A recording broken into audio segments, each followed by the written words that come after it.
channel, Len SG Life. Ngayon guys, ang gagawin po natin ay mag-steam po tayo ng fish. So, ito po yung fish na steam ko guys. So, ang gagawin muna natin guys, hihiwaan muna natin siya ng ganyan magkabilang side. Ayan. Then, lalagyan po natin siya ng salt.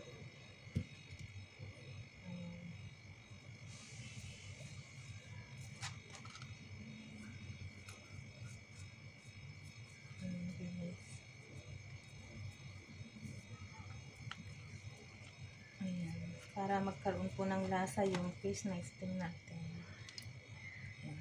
Diyan lang muna siya guys.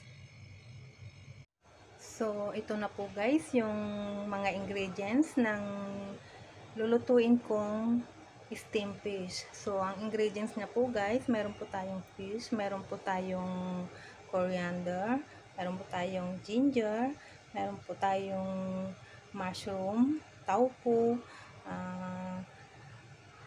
cherry tomatoes, and sour pickle vegetable. Then, meron din po tayong garlic.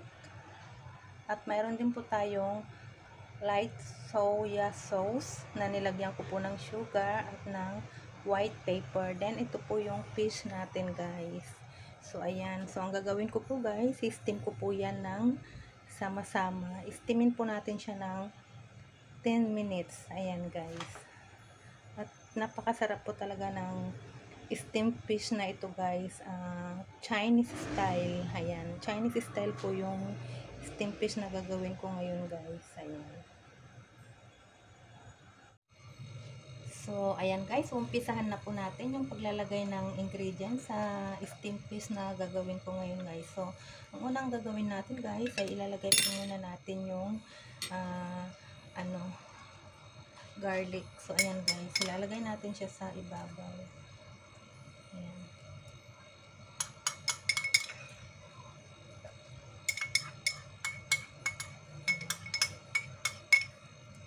So, ayan guys. Nailagay na natin yung garlic. So, next na ilalagay po natin ay yung ginger. Ganyan lang guys yung gagawin natin. Ilalagay natin yung ginger lang. Then, next po na ilalagay natin yung sour pickle vegetable. So, dito lang siya sa side ilalagay guys. Dito, ayan, sa mga side-side niya.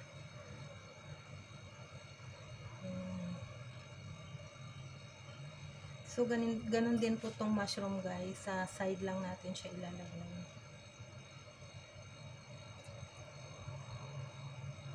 Ayan.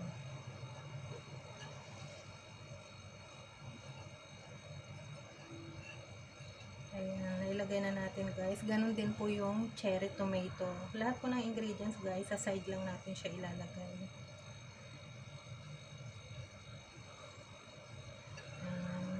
Tapos pang last po natin ilalagay guys yung taupo. Dahil malambot lang po siya guys, ayan, dahan-dahan lang natin siyang ibababa dito sa plato. Ayan. Ayan guys.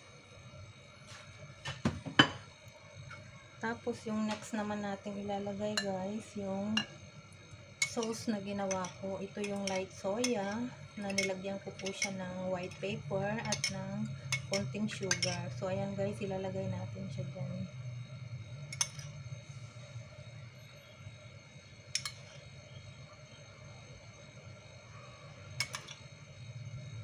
Ito na yung pinaka-sauce niya guys. Habang ini-steam mo, lumalabas din yung katas ng fish na to. So, ayan guys.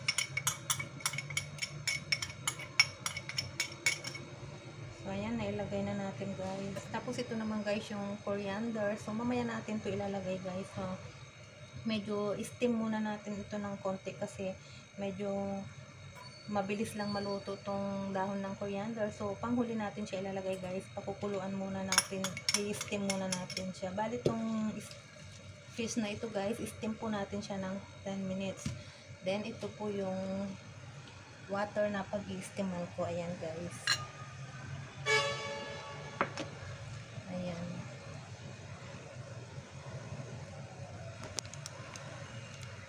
dyan po ako mag-steam guys. So, isiset po natin yung timer ng 10 minutes. Ayan. So, ayan guys, naset ko na po siya ng 10 minutes. Medyo pakuluin muna natin siya ng konti bago ilalagay na natin yung fish na nilagyan ko ng ingredients. Ayan guys, diba? Hindi pa siya luto. Mukhang masarap na siya. Ayan, wait lang guys ha. So, gagamitan po natin siya nito guys kasi mainit. Mainit po yung kawali. Oh my god.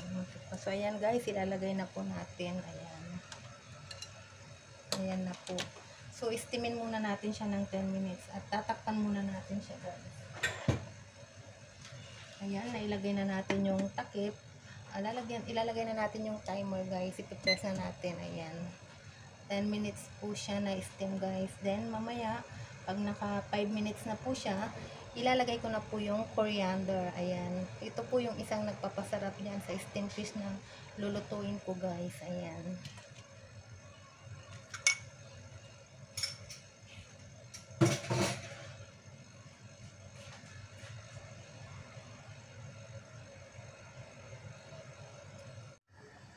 At ayan na nga po guys, kumukulo na po yung niluluto kong steam fish. So, tatanggalin natin yung takip guys at mailagay na natin yung coriander. Ayan guys. So, yung coriander guys, ilalagay lang natin siya sa ibabaw ng steam fish ko. Ayan. So, ayan guys, ilalagay na po natin yung coriander. So, ayan. Kasi ito po yung coriander na ito guys. Ito po yung nagpapasarap at napakabangong amoy ng steam fish pag nilagyan mo ng coriander guys. Ayan. Ayan guys. Ayan. Ayan, diba? So, tatakpan natin ulit siya guys hanggang matapos ang 10 minutes para totally steam na po siya guys. At ayan. Tatakpan na po natin.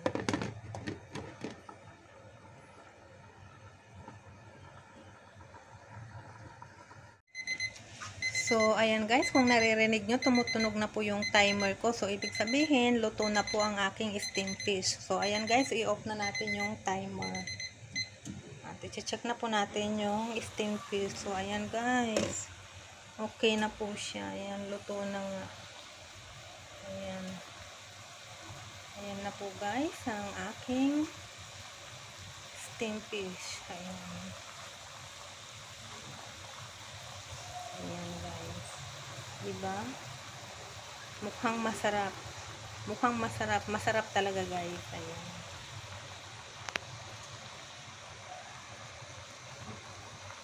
Ayan guys.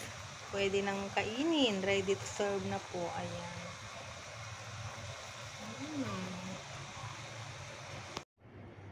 Thank you for watching my video guys. At sa mga hindi pa po nakapag-subscribe sa aking channel, please subscribe and hit the notification bell para updated po kayo lagi sa mga darating ko pang mga videos. Thank you!